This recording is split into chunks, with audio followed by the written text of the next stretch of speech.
Bismillah, Assalamualaikum warahmatullahi wabarakatuh. Innal hamdalillah nahmaduhu wa nasta'inuhu wa nastaghfiruh wa na'udzu billahi min shururi anfusina wa min sayyiati a'malina. Man yahdihillahu fala mudilla lahu wa may yudlil fala hadiya lahu. Asyhadu an la ilaha illallah wahdahu la syarika lahu wa asyhadu anna Muhammadan abduhu wa rasuluhu la nabiyya wa la rasula ba'dahu. Wa qala Allah ta'ala في القرآن الكريم: أعوذ بالله من الشيطان الرجيم. يا أيها الذين آمنوا اتقوا الله حق تقاته ولا تموتن إلا وأنتم مسلمون. وقال أيضا: يا أيها الذين آمنوا اتقوا الله وقولوا قولا سديدا يصلح لكم أعمالكم ويغفر لكم ذنوبكم ومن يطع الله ورسوله فقد فاز فوزا عظيما. فإن أصدق الحديث كتاب الله وخير الهدي هدي محمد صلى الله عليه وسلم وشر الأمور محدثاتها وكل محدثات في الدين بدعة وكل بدعة ضلالة وكل ضلالة في النار. أما بعد. Bersyukur kita kepada Allah Subhanahu wa taala. Pada malam hari ini Allah taala mudahkan kita untuk kembali berkumpul mempelajari daripada agama Allah Subhanahu wa taala. Yang sebelumnya beberapa pertemuan kita qadarullah harus libur. Alhamdulillah pada kesempatan malam hari ini kita bisa melanjutkan kembali pembahasan dari kitab Al-Firqatun Najiyah, yaitu golongan yang selamat. Pembahasan kita pada kesempatan malam hari ini yaitu mengangkat tema bolehkah bertawasul? Bolehkah bertawasul? Ini sejatinya merupakan gabungan ya tema dari kitab Al-Firqatun Najiyah, yang mana disebutkan ini dari bagian yang ke-22 sampai dengan bagian yang ke-24. Ini di halaman, kalau di dalam buku, kalau tidak berbeda cetakannya, itu di halaman 113. Ya. Berikut juga sebelumnya ada tema atau bagian sebelumnya, yaitu terkait masalah kerusakan dan juga bahaya syirik. Ini nanti juga akan sedikit kita singgung. Sejatinya kemarin juga sudah kita sampaikan ya, tentang macam-macam syirik dan juga cara menghilangkan kesyirikan. Begitu juga ada bagian atau tema di sini terkait masalah kubur-kubur yang diziarahi. Nanti insya Allah akan sedikit kita singgung insya Allah pada kesempatan malam hari ini. Khotul iman rahimani wa rahimahullah jami'an. Tema kita yaitu bolehkah bertawasul. Hari ini manusia terbagi menjadi beberapa golongan terkait masalah tawasul. Ada yang mereka bermudah-mudahan terkait masalah tawasul. Segala bentuk yang menurut mereka adalah baik, yang mereka anggap bisa dijadikan sebagai wasilah, sebagai tawasul, kemudian mereka pun bertawasul dengannya. Maka tidak jarang kita mendapati ada orang yang bertawasul dengan contoh kepada batu besar, bertawasul kepada pohon besar, bertawasul kepada Nyi Roro Kidul, bertawasul kepada makam kiai ini, makam Habib ini, dan seterusnya. Ini kadang-kala muncul karena sebab bermudah-mudahan dalam bertawasul. Kemudian juga ada golongan yang mereka dalam kondisi keraguan, tawasul atau tidak, maka kadang-kadang dia melakukan tawasul, dan kadang-kala tawasul yang dilakukan benar, kadang pula yang dilakukan tawasulnya juga salah. Ini golongan yang kedua, dia ragu-ragu, kadang dia tawasul, kadang pun tidak. Yang ketiga, ada mereka golongan yang anti dengan tawasul. Karena saking mengerikannya barangkali beberapa penyampaian dari para asatidzah terkait tentang kesalahan-kesalahan tawasul, akhirnya ada yang kemudian mereka anti dengan tawasul, tidak mau bertawasul sama sekali. Ya. Kemudian golongan yang keempat, yaitu mereka yang bertawasul, tapi tawasulnya itu dibimbing oleh nas-nas dalil atau mengikuti bimbingan daripada syariat. Ini yang kemudian golongan yang keempat. Itu apa? Mereka yang bertawasul tapi mengikuti daripada bimbingan daripada dalil, bimbingan daripada Allah Ta'ala dan juga Rasulullah Sallallahu Alaihi Wasallam. Ini golongan yang keempat. Tentu kalau kita ditanya mana yang terbaik di antara daripada keempat golongan ini, maka golongan yang nomor 4 yang terbaik.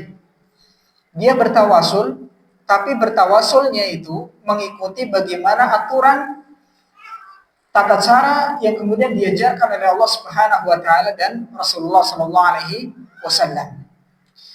Jadi, kesimpulannya kalau misalkan ditanya, bolehkah bertawasul? Maka hukum asal bertawasul itu hukumnya adalah apa? Boleh, bahkan masyru', disyariatkan. Ya, tawasul dalam Islam itu disyariatkan, dianjurkan untuk kita bertawasul.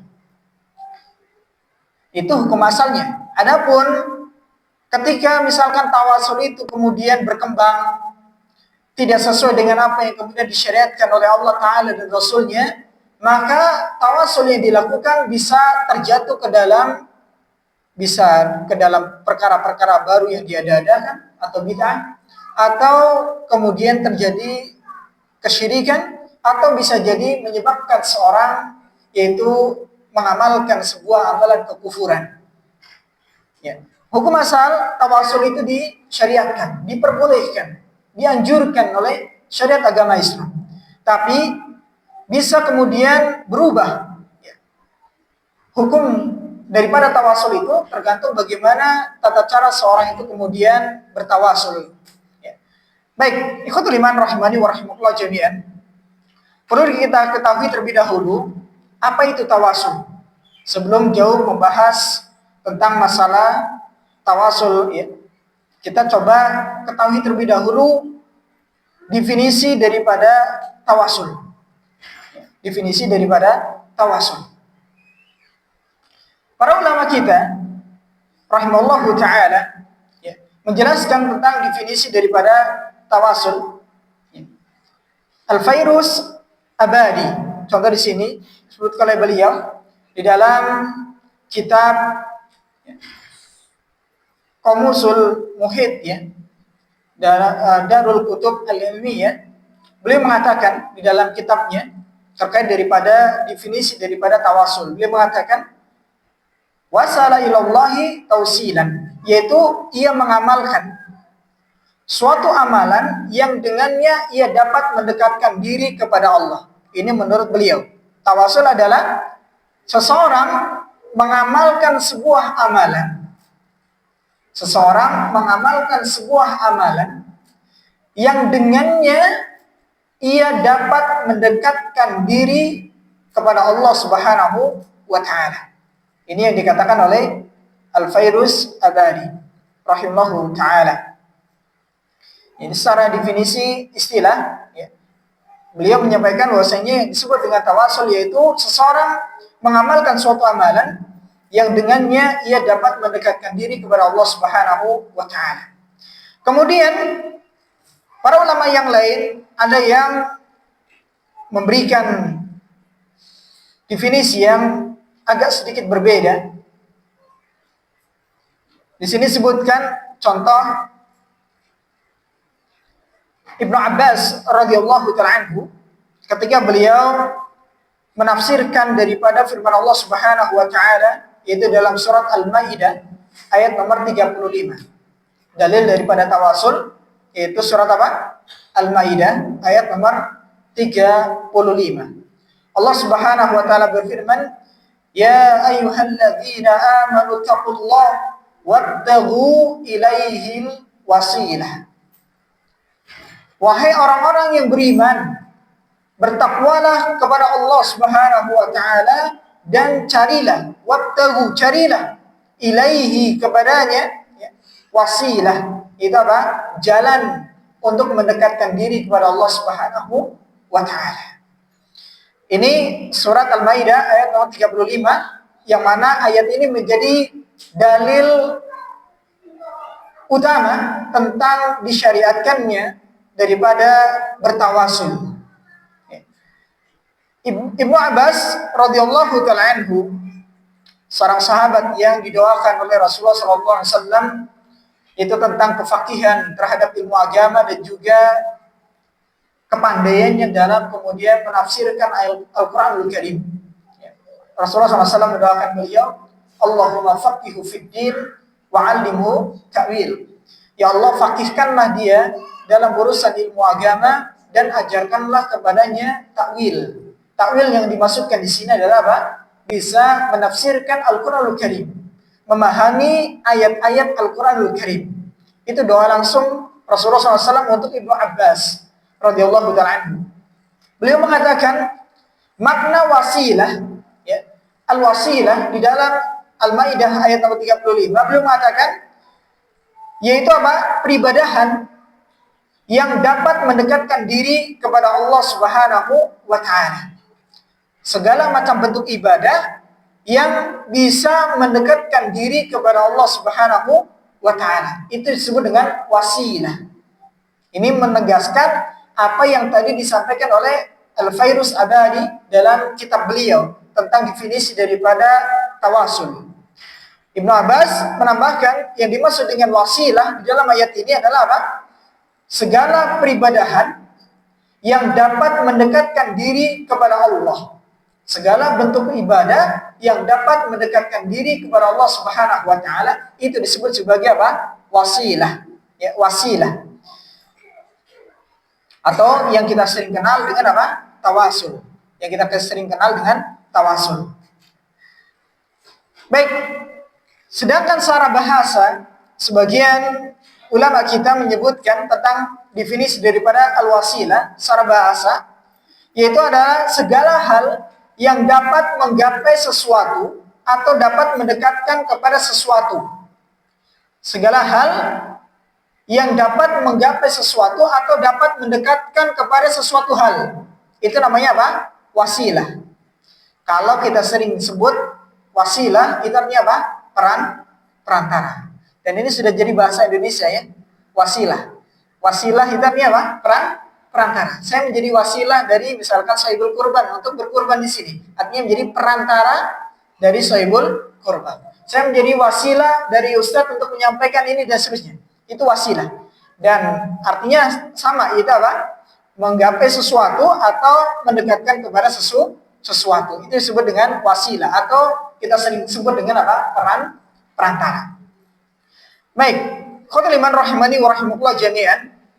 Tawasul, ya, kalau kita bagi secara hukum, ya, ada 3 bentuk ya, hukum terkait daripada tawasul. Kalau tadi terkait orangnya, itu ada 4 golongan. Adapun secara hukumnya, tawasul itu dibagi menjadi 3 macam. Yang pertama, tawasul masyru'. Yang masyru', tawasul masyru'. Tawasul yang disyariatkan. Ini yang pertama. Yaitu apa? Tawasul kepada Allah Subhanahu wa taala dengan nama-nama dan juga sifat Allah Subhanahu wa taala atau dengan amal saleh yang dikerjakannya atau melalui perantara orang saleh yang masih hidup. Itu tawasul yang masyru' disyariatkan. Itu apa? Tawasul kepada Allah Subhanahu wa taala dengan nama-nama dan juga sifat-sifatnya. Atau juga dengan amal saleh yang dikerjakannya. Atau bisa dengan kemudian orang saleh yang masih hidup. Ya. Ini tawasul yang disyariatkan. Sebagaimana hal ini dicontohkan oleh Rasulullah SAW. Ketika Rasulullah SAW itu berdoa, ya banyak kesempatan itu beliau SAW memulai doanya dengan menyebut daripada nama Allah Subhanahu wa taala ataupun sifat Allah Subhanahu wa taala. Ya muqallibal qulub, misalkan, sabit qalbi ala dinik. Wahai zat yang membolak-balikan hati, maka tetapkanlah hatiku di atas agama. Ataupun dengan redaksi-redaksi yang lain, ya, yang mana Rasulullah SAW itu memulainya dengan menyebut nama-nama Allah Subhanahu Wa Taala atau sifat Allah Subhanahu Wa Taala. Misalkan Ya Wahhab, Ya Rahman, Ya Rahim, ya, ataupun yang lain. Ya. Ini termasuk yang disyariatkan. Ketika kita berdoa ataupun kita ingin meminta kepada Allah Subhanahu Wa Taala, maka awalilah dengan kita memulai dengan nama-nama dan juga sifat Allah Subhanahu Wa Taala. Kalau contoh kita misalkan meminta rizki, dianjurkan kita untuk menyebut nama Allah itu apa? Ar-Razzaq.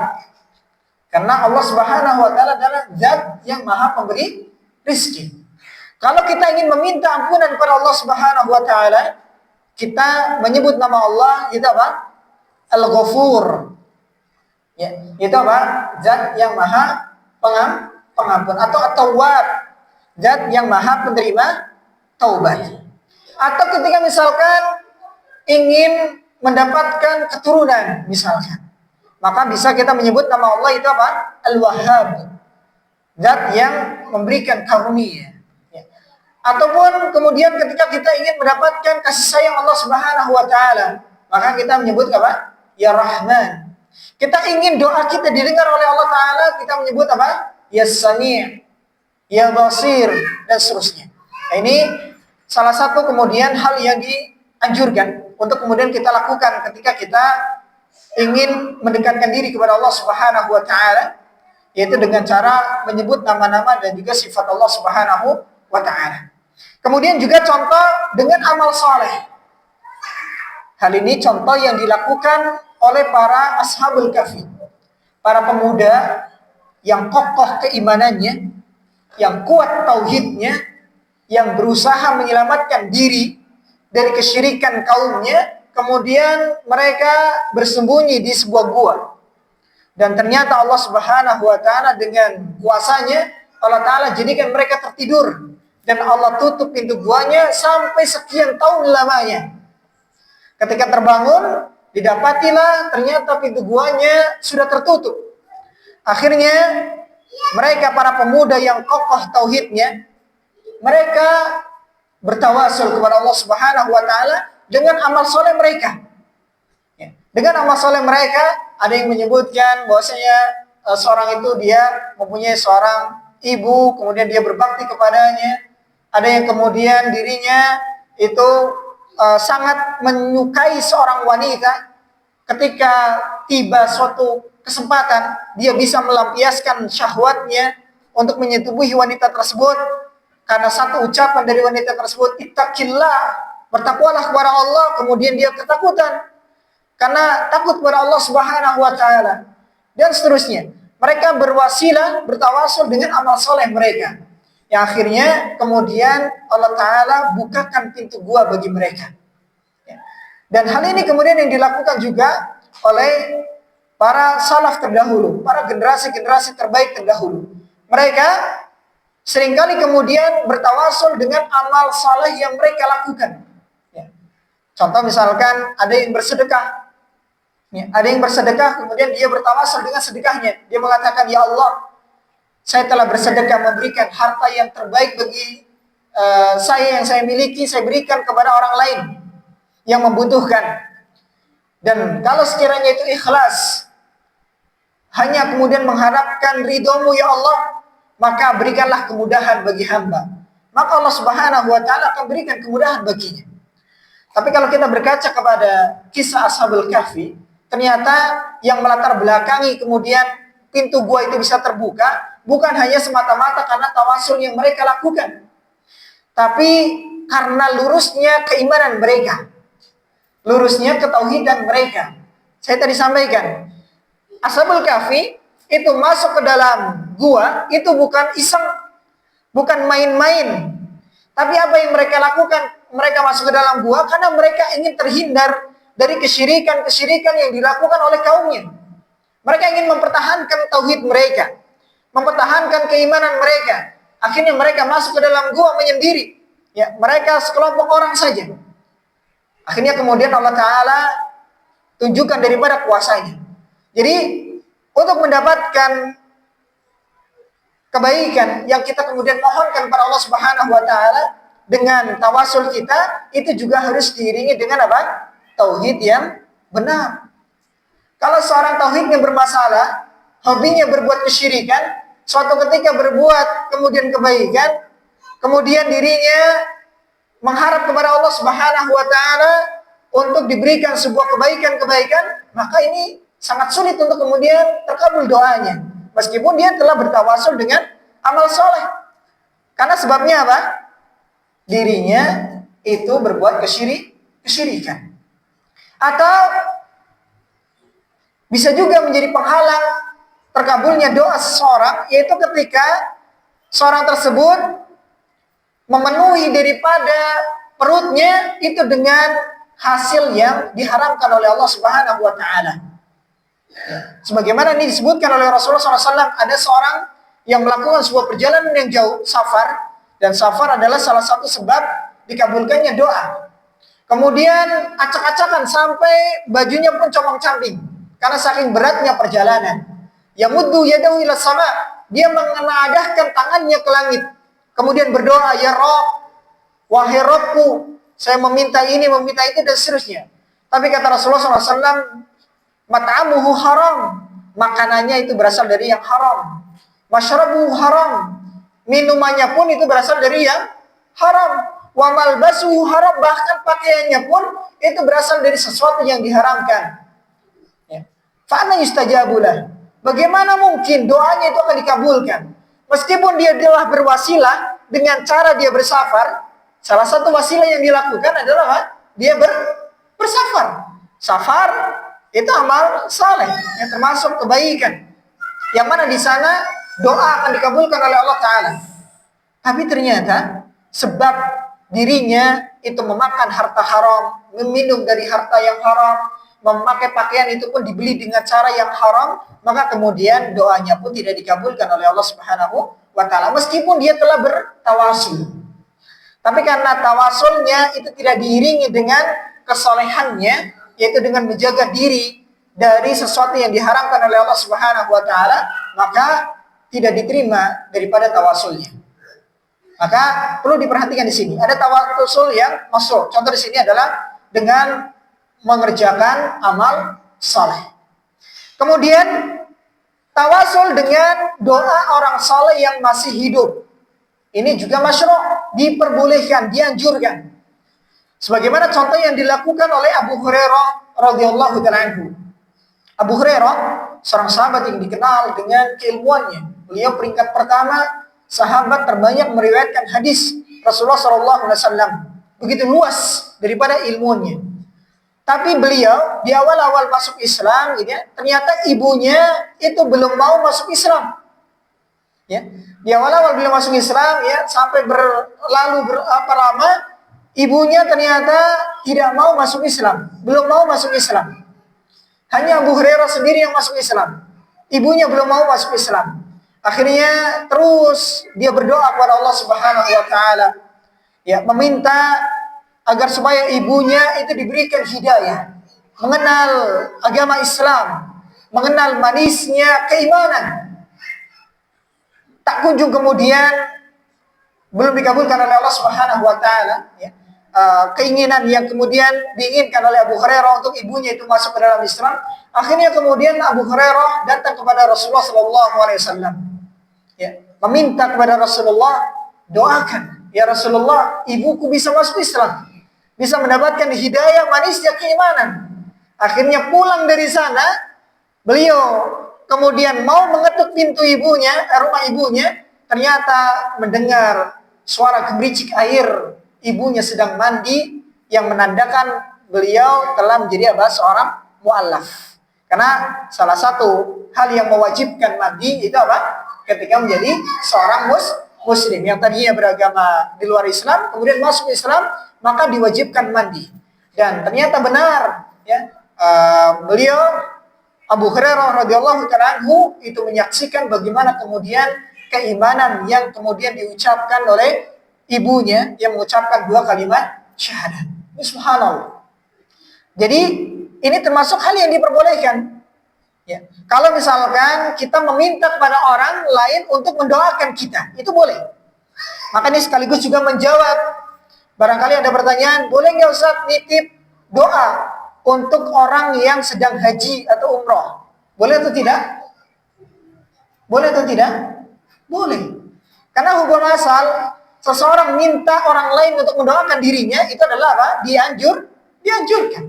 Maka ketika misalkan ada yang berangkat umroh, ada yang berangkat haji, ya, kita nitip semoga mau mendoakan diri kita, maka itu diperbolehkan. Ya, itu diperbolehkan. Apalagi kita tahu di Mekah dan Madinah ada tempat-tempat yang kemudian di sana mustajab doanya. Ada saat-saat di mana mereka mustajab doanya. Ketika safarnya dari Indonesia ke sana, itu pun termasuk waktu yang mustajab untuk berdoa. Ya, banyak-banyak doa ketika misalkan safar ya, ke Mekah ataupun Madinah. Ya, ketika umrah ataupun haji. Ya, ketika sampai di sana pun ada tempat-tempat yang dikabulkan doa ketika kita berdoa di sana. Contoh ketika di Raudhah, di Multazam, ya. Kemudian ketika minum air Zam-Zam, ya, ini ada tempat-tempat yang kemudian mustajab doanya. Begitu juga ketika di antara Safa dan Marwah, ya, ketika prosesi sa'i, ini termasuk doa-doa yang insya Allah dikabulkan oleh Allah Ta'ala. Maka boleh kita menitip doa untuk kemudian mereka bisa mendoakan kita ya dari sana. Tapi perlu dicatat ikhwatul iman, ya, meminta doa kepada orang lain ini jangan sampai kemudian kita ketergantungan dengannya. Karena khawatir ketika seorang itu ketergantungan meminta doa kepada orang lain, akhirnya dia pun tidak mau berdoa kepada Allah. Atau dia suudzon kepada Allah Subhanahu wa taala, doanya tidak dikabulkan oleh Allah Subhanahu wa taala. Saya sadar sendiri karena saya adalah hamba yang penuh dosa, banyak maksiat, saya doanya enggak akan dikabulkan oleh Allah. Itu suudzon kepada Allah. Dan kadang-kala karena sebab demikian, ya, banyak orang yang meminta doa kepada orang lain, ya. Tidak jarang kita dengar ya, Ustaz tolong doakan Ustaz ya, Ustaz kan banyak rajin ibadah, rajin baca Al-Quran, saya mah apa, sholatnya kadang-kadang, doakan saya semoga saya sukses dan seterusnya. Ini kadang-kala muncul karena apa? Suudzon kepada Allah Subhanahu wa taala. Ya. Merasa dirinya bermaksiat dan seterusnya, akhirnya merasa doanya tidak mungkin dikabulkan oleh Allah Ta'ala. Seakan-akan dia yang mengatur Allah Ta'ala. Ya. Padahal Allah Ta'ala, kalau Allah inginkan Allah kabulkan, maka Allah kabulkan. Kalau Allah tidak ingin kabulkan, maka tidak Allah kabulkan. Ya. Dan termasuk wujud daripada penghalang ya, dikabulnya daripada doa kita, yaitu apa? Ketika kita tergesa-gesa dalam berdoa. Salah satu ciri seorang itu tergesa-gesa dalam berdoa yaitu apa? Dengan dia mengucapkan, saya telah berdoa tapi belum dikabulkan doa saya. Itu salah satu ciri orang yang tergesa-gesa dalam apa? Berdoa. Itu menjadi penyebab apa? Tidak dikabulkannya doa. Padahal dikabulkannya doa dalam 3 bentuk. Bisa dengan satu, yaitu dikabulkan sesuai apa yang diminta. Kemudian yang kedua, bisa menjadi penghapus daripada dosa-dosa orang yang berdoa. Kemudian yang ketiga, menjadi simpanan kebaikan nanti di hari kiamat. Ya, maka tidak mungkin kalau seorang itu kemudian ketika berdoa kemudian tidak dikabulkan oleh Allah. Bisa jadi dikabulkan dalam 3 bentuk ini. Ya, salah satu daripada 3 hal ini. Kecuali kalau misalkan ada yang tadi sifatnya penghalang-penghalang dari terkabulnya apa? Doa. Ya. Kemudian yang berikutnya tawasul yang bid'ah. Ya, tadi yang pertama tawasul yang masyru' atau disyariatkan. Yang kedua tawasul yang bid'ah ataupun sesuatu yang diadakan, yang tidak mempunyai landasan dalil daripada Al-Quran ataupun hadis Rasulullah SAW, yaitu mendekatkan diri kepada Allah Subhanahu Wa Taala dengan cara yang kemudian tidak disyariatkan. Ya, seperti tawasul dengan pribadi para nabi dan orang-orang saleh yang kemudian mereka sudah meninggal dunia, ya, atau kemudian datang kepada kubur-kubur orang-orang saleh, ya, meminta-minta di sana, ya, bertawasul. Ustaz, nggak minta kepada Allah, Ustaz, tapi minta ternyata di situ tetap minta, tapi mintanya kepada sebenarnya mintanya kepada ahli kubur dan juga apa? Minta kepada Allah di situ disatukan, dan ini termasuk kesyirikan. Contoh misalkan dengan redaksi, misalkan seorang mengatakan datang ke kuburan, wahai kiai, wahai ustadz, wahai orang soleh yang sudah mati di dalam kuburan itu, doakan saya, ya, mintakanlah kepada Allah agar aku diberikan kemudahan rizki dan seterusnya. Hakikatnya, meskipun dirinya katanya sedang meminta kepada Allah Ta'ala, tapi dirinya sedang meminta juga kepada apa? Si penghuni kubur. Dan di sini, ya, tidak pernah diajarkan oleh Rasulullah SAW demikian. Ya, melakukan, ya, ziarah-ziarah kepada kubur-kubur tertentu yang kemudian di sana meminta-minta, meskipun mintanya kepada Allah Ta'ala, maka bertawasul dengan penghuni kubur tersebut, itu tidak diajarkan oleh Rasulullah SAW ataupun para sahabat. Ketika Rasulullah SAW itu wafat, para sahabat tidak kemudian berbondong-bondong datang ke kuburan Rasulullah berdoa di situ, meminta kepada Rasulullah untuk misalkan sampaikan doa kepada Allah Ta'ala, tidak. Tapi mereka langsung berdoa kepada Allah Subhanahu wa Ta'ala.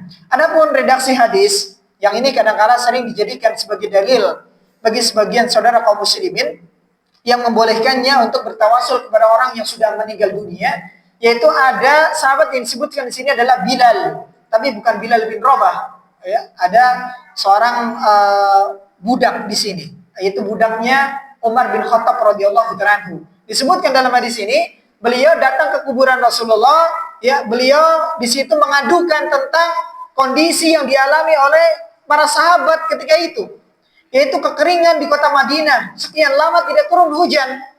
Ya, diadukanlah kepada Rasulullah SAW. Kemudian dia bermimpi ini dan seterusnya. Kemudian akhirnya mengadukan kepada Umar bin Khattab. Kemudian Umar bin Khattab itu kemudian meminta, ya, kepada paman Rasulullah SAW, yaitu siapa? Abbas radhiyallahu anhu, untuk melakukan salat istisqa dan berdoa kepada Allah Subhanahu wa Ta'ala, dan akhirnya kemudian Allah Subhanahu wa Ta'ala turunkan hujan. Ternyata Umar bin Khattab tidak datang kepada kuburan Rasulullah. Ya. Begitu juga redaksi hadis yang disampaikan, ini adalah pengabaran seseorang sahabat, ya, kepada Rasulullah SAW, bukan dalam bentuk tawasul minta kepada Rasulullah, bukan. Jangan salah dipahami. Dan kalaupun misalkan ini bentuknya dia minta kepada Rasulullah dan hadisnya ternyata bermasalah, yang redaksi yang seperti ini, yang sahih adalah redaksi Umar bin Khattab meminta kepada Abbas, yang mana Abbas ini masih hidup, paman Rasulullah SAW, ya, kemudian untuk berdoa kepada Allah Subhanahu wa Ta'ala minta hujan, dan akhirnya Allah turunkan hujan. Ini hadisnya sahih. Adapun redaksi tadi yang di samping kuburan Rasulullah SAW, ini bermasalah. Kalaupun misalkan ada ulama yang menghasankan, ya, ataupun membolehkan berdalil dengan ini, maka di sini wujudnya orang itu sedang mengabarkan kepada Rasulullah, bukan sedang meminta kepada Rasulullah SAW. Tapi mengabarkan artinya berkeluh kesah, kan berkeluh kesah itu bisa dimanapun dilakukan, ya. Misalkan kita datang ke kuburan orang tua kita, Pak, anak-anak alhamdulillah sekarang sudah pada besar-besar, sudah bisa kerja dan sebagainya, tapi masih ada tuh adik-adik yang kesusahan dan sebagainya. Itu kadang-kadang kan muncul demikian, bisa saja, boleh-boleh saja, ya, keluh kesah. Atau misalkan ketika sholat, gitu ya, kita berkeluh kesah di situ, itu bukan berarti sedang bertawasul kepada suatu benda dan seterusnya, tidak. Tapi sedang menyampaikan, utarakan hatinya, ya, bukan meminta kepada benda ataupun kepada orang yang berada di dalam kubur tersebut. Baik, ada beberapa hal di sini yang termasuk berlebihan, yang kadangkala tidak lain orientasinya adalah uang. Kadangkala, ya, ada yang membuat sebuah karangan-karangan palsu, ya, dusta, untuk kemudian bisa mendapatkan jamaah. Ada yang menyebutkan kalau siapa yang ziarah ke kubur wali ini, maka bisa mengabulkan 70 hajat. Padahal tidak ada satupun Al-Quran Karim daripada ayat Allah Ta'ala ataupun hadis Rasulullah SAW yang menyebutkan kalau berziarah ke kuburan wali ini, itu mengabulkan 70 hajat. Tidak ada satupun. Maka dari mana dia bisa mengatakan bahwasanya ketika ziarah ke kuburan wali ini bisa mengabulkan hajat-hajat ini dan seterusnya? Padahal masalah pengabulan hajat, pengabulan doa, itu adalah hak siapa? Allah Subhanahu wa Ta'ala. Ini siapa mengatur-ngatur? Allah Subhanahu wa Ta'ala. Kecuali kalau memang itu ada nasnya. Rasulullah menyebutkan contoh, ketika sedang minum zam-zam, maka berdoalah. Karena itu bisa kemudian terkabul doanya. Karena memang benar, Rasulullah SAW itu mengabarkan hal itu. Air zam-zam itu sesuai dengan orang yang meminumnya. Artinya ketika minum dia berdoa untuk apa? Maka Allah Ta'ala insya Allah akan kabulkan. Itu ada memang nasnya. Tapi kalau misalkan tidak ada, maka tidak bisa kita nisbatkan ya, sesuatu tersebut. Ya. Karena hal ini termasuk daripada hal yang gaib dan hak Allah Subhanahu wa Ta'ala. Ya. Atau misalkan datang kepada kiai ini pasti dikabulkan. Ya. Jangan kemudian kita memastikan sesuatu yang itu tidak dipastikan oleh Allah Ta'ala dan juga Rasul Sallallahu Alaihi Wasallam. Kecuali kalau itu sudah dipastikan. Datang kepada contoh misalkan Uwais Al-Qarni. Pernah dengar Uwais Al-Qarni? Uwais Al-Qarni itu tidak bertemu dengan Rasulullah. Seorang tabi'in. Ya, seorang tabi'in. Tapi Rasulullah tahu tentang Uwais Al-Qarni. Beliau menyampaikan kepada para sahabatnya akan ada orang ya bernama Uwais ya, yang mana ini datang dari negara ini, dia mempunyai seorang ibu, dia mempunyai penyakit dan sembuh penyakitnya kecuali sekecil atau butir dirham ini ya. Dalam redaksi hadisnya disebutkan demikian. Kalau kalian bertemu dengannya, mintalah ampunan kepada Allah. Mintalah kepada Uwais untuk berdoa supaya Allah mengampuni dirimu. Ini termasuk dalil juga tawasul ya. Kita Rasulullah SAW menganjurkan para sahabatnya untuk mencari Uwais Al-Qarni. Ternyata tidak ketemu, Abu Bakar mencari tidak ketemu. Ternyata Umar bin Khattab bisa ketemu dengan Uwais Al-Qarni. Akhirnya kemudian meminta kepada Uwais Al-Qarni untuk berdoa kepada Allah Subhanahu wa Ta'ala untuk mengampuni dosa-dosa daripada sahabat Umar bin Khattab radhiyallahu ta'ala anhu, dan Allah Ta'ala akan kabulkan daripada doanya. Dan ini adalah salah satu daripada bentuk yang benar-benar dipastikan dikabulkan doa itu oleh Allah Ta'ala karena dijamin oleh siapa? Rasulullah SAW. Maka kita wajib meyakininya. Kalau ragu, justru ini adalah khawatir ya, benih-benih daripada kekufuran ketika meragukan daripada apa yang disampaikan oleh Allah Ta'ala dan juga Rasulullah Sallallahu Alaihi Wasallam. Kalau kita ragu, Rasulullah menyampaikan ini tapi kita ragu-ragu, nggak mungkin ya Rasulullah, kayaknya nggak mungkin. Ragu itu bisa menjadi salah satu penyebab apa? Kekufuran. Hati-hati. Ya, jadi poinnya tadi ya, kalau sesuatu itu tidak dipastikan oleh Allah Ta'ala dan juga Rasulnya, maka jangan kita memastikan sesuatu. Ya, apalagi itu masalah hal-hal yang gaib. Baik. Kemudian ikhwatul iman rahimani wa rahimakumullah jami'an. Ya. Yang berikutnya, ya, bentuk daripada tawasul yang ketiga, yaitu tawasul syirik. Ya, tawasul syirik. Itu apa? Apabila seorang menjadikan orang-orang yang sudah meninggal sebagai perantara dalam ibadah, ya, termasuk berdoa kepada mereka, meminta keperluan dan memohon kepada mereka dan juga yang lain-lainnya, ya, pada hal-hal yang kemudian itu tidak disyariatkan, maka itu bisa masuk dalam kategori apa? Kesyirikan. Ya, berbuat kesyirikan. Contoh misalkan datang tadi ya kepada kuburan ini dan seterusnya. Akhirnya kemudian di situ minta di situ ya untuk dikabulkannya doa dan seterusnya. Dan kadang-kala ada banyak label-label ya. Ini kalau DPR mau calon biasanya ke sini nih. Jadi ya presiden juga banyak yang ke sini. Kalau jarak ke sini nanti bakal jadi misalkan. Maka ini tentunya berbahaya. Ya. Bisa jadi seorang itu terjatuh dalam apa? Kesyirikan. Baik. Jadi tawasul itu ada 3 secara hukum. Ada yang masyru' disyariatkan, ada yang bid'ah, itu mengada-ada, ya bentuknya bisa jadi seorang menganggapnya suatu amal soleh, tapi ternyata itu tidak dibenarkan dalam syariat. Atau kesyirikan, ya dia minta kepada selain Allah Subhanahu wa Ta'ala, yang mana itu hanya untuk hanya menjadi hak Allah Subhanahu wa Ta'ala. Contoh misalkan minta hujan kepada pawang hujan misalkan, atau minta untuk hujan berhenti kepada pawang hujan, meminta jodoh ya kepada peramal misalkan, ya.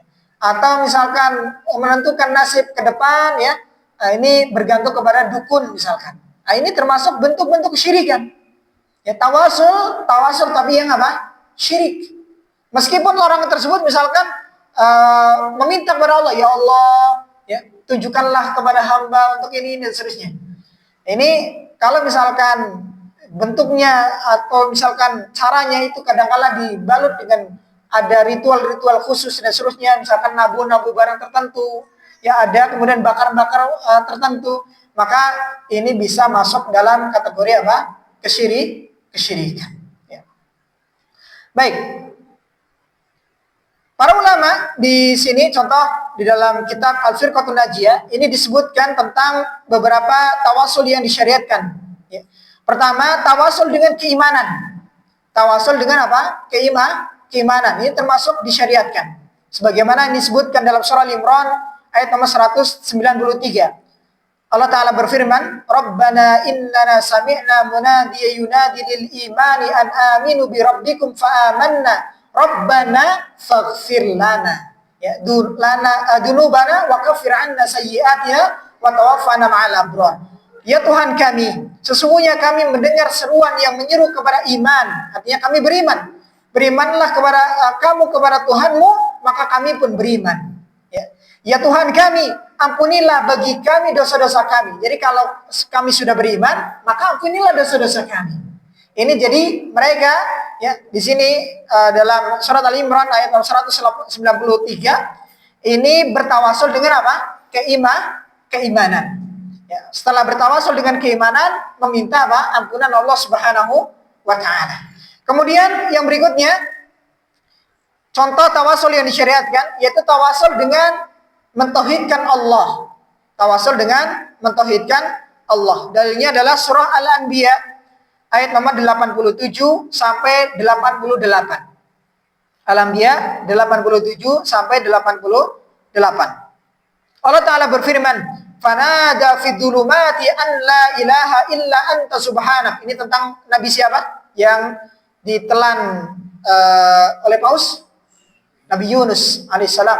Ya. Ketika berada di kegelapan, ya, maka ia menyeru dalam keadaan yang sangat gelap, ya, bahwa tidak ada Tuhan. Artinya dia mentauhidkan Allah Ta'ala di sini mempersaksikan, ya, tidak ada Tuhan yang berhak disembah selain Engkau. Ya. Subhanak, maha suci Engkau. Inni kuntu minadh dhalimin, dan aku termasuk daripada orang-orang yang zalim.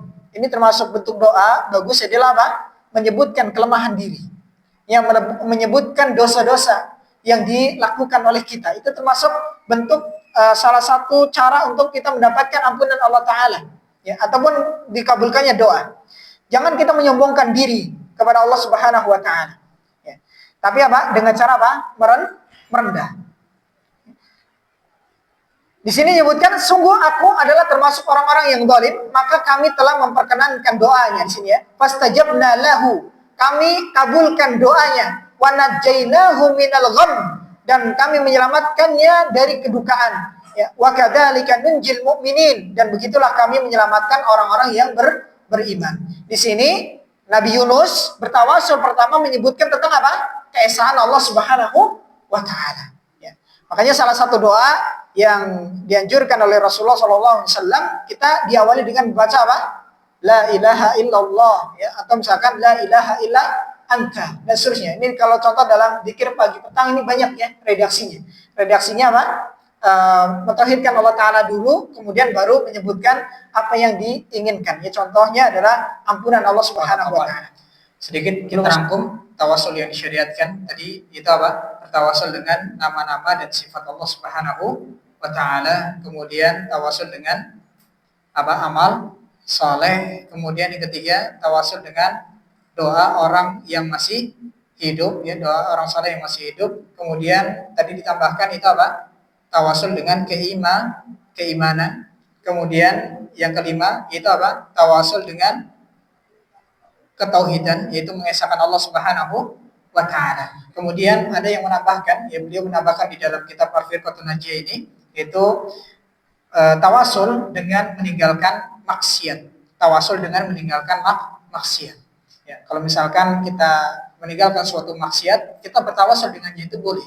Contoh misalkan kita tadinya hobi minum khamar, atau hobi menghirup atau menghisap sesuatu yang diharamkan oleh Allah Subhanahu wa taala, kemudian kita meninggalkannya. Kita berdoa kepada Allah, ya Allah, saya meninggalkan perbuatan dosa ini karena-Mu ya Allah. Oleh karenanya, berikanlah ampunan bagi hamba dan berikanlah taufik bagi hamba untuk bisa istiqomah meninggalkannya, atau berikanlah kesehatan bagi hamba, kelancaran rezeki bagi hamba. Itu boleh. Ya, kita bertawasul dengan itu tadi meninggalkan maksiat. Kemudian perlu dicatat ya berikutnya itu terkait masalah tawasul yang tidak diperbolehkan, yaitu tawasul yang bid'ah ataupun tawasul yang syirik. Contoh juga tawasul yang bid'ah, yaitu ketika seorang itu berdoa kepada Allah Subhanahu wa taala dengan kemuliaan Rasulullah SAW. Ini termasuk bid'ah. Tidak pernah dilakukan oleh Rasulullah ataupun para sahabat Rasulullah SAW. Contoh misalkan ketika seorang mengatakan, wahai Tuhanku, dengan kemuliaan Muhammad, ya, dengan kemuliaan Muhammad maka sembuhkanlah aku. Itu tidak diperbolehkan. Itu termasuk bid'ah. Ya, tidak pernah diajarkan oleh para salaf kita, itu para pendahulu-pendahulu kita. Tidak boleh bertawasul dengan zat ataupun pribadi seseorang yang sudah meninggal dunia ataupun yang masih hidup, ya, kecuali dirinya sendiri, ya, kecuali dirinya sendiri. Ya, misalkan tadi kalau dirinya sendiri mah bisa, contoh misalkan karena meninggalkan suatu kemaksiatan atau karena melakukan sebuah ketaatan, itu boleh. Tapi kalau contoh misalkan bertawasul dengan kemuliaan contoh Rasulullah SAW, itu tidak diperbolehkan. Termasuk perkara yang kemudian khawatir menjatuhkan seorang itu ke dalam bid'ah. Dan adapun hadis yang ini sering dibawakan oleh mereka yang saling bertawasul dengan kemuliaan Rasulullah SAW, itu hadis tawassalu bijahi. Ya. Bertawasullah kalian dengan kemuliaanku. Hadis ini tidak ada asalnya, palsu, dusta atas nama Rasulullah SAW. Ya, ini dusta atas nama Rasulullah SAW. Maka hati-hati, ya, jangan mudah termakan oleh hadis-hadis palsu. Ya, ini termasuk hadis yang palsu, ya. Tawassalu bijahi. Tawassullah kalian dengan kemuliaanku. Dan ini dikatakan oleh para ulama ahli hadis, ini tidak ada asalnya. Hadis ini tidak ada asalnya. Begitu juga disebutkan contoh oleh Syekhul Islam Ibnu Taimiyah rahimahullah taala dan juga yang lainnya. Kemudian perlu dipahami juga, ini kadang-kala yang menjadi logika bagi mereka yang bertawasul dengan cara yang tidak dibenarkan oleh syariat Islam, yaitu menganggap Allah itu seperti presiden. Ada banyak yang menganalogikan gitu, ya. Kalau kita mau minta kepada presiden itu harus lewat asisten, lewat ajudan. Gak bisa langsung ke presiden. Itu termasuk analogi yang salah, logika yang salah. Allah Ta'ala disamakan dengan manusia, dengan hambanya. Ya. Ini termasuk daripada logika yang berbahaya. Ya, karena kalau yang seperti ini, khawatir dia suudzon kepada Allah Subhanahu wa taala, tidak yakin kepada Allah Ta'ala. Bahkan Allah Ta'ala sendiri yang sebenarnya telah mengatakan kepada kita, itu apa? Ud'uuni astajib lakum. Berdoalah kepadaku, itu apa? Aku akan kabulkan untuk kalian. Allah Ta'ala tidak memerintahkan, gitu, ya, untuk kemudian lewat perantara aku dulu, baru kemudian berdoa kepada aku. Tidak. Allah Ta'ala memerintahkan langsung apa? Ud'uuni. Berdoalah kepada aku, astajib lakum.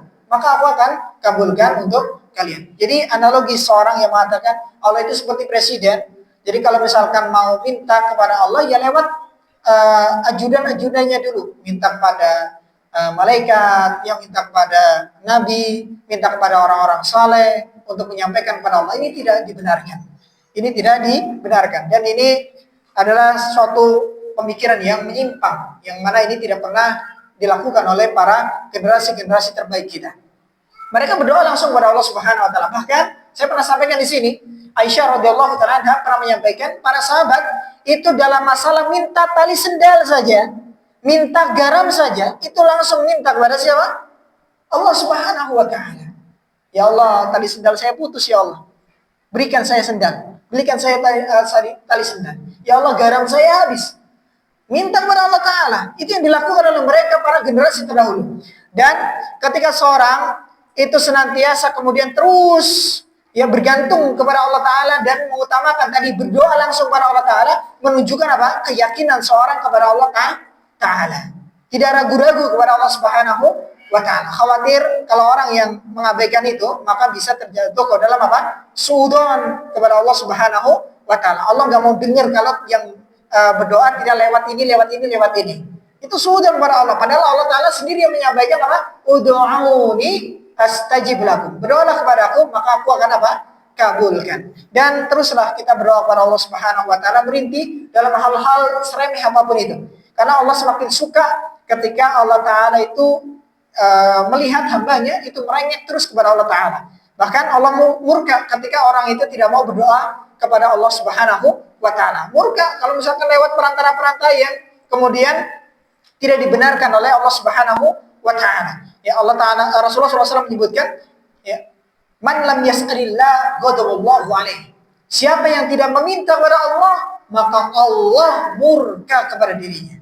Siapa yang tidak minta kepada Allah, Allah murka kepada dirinya.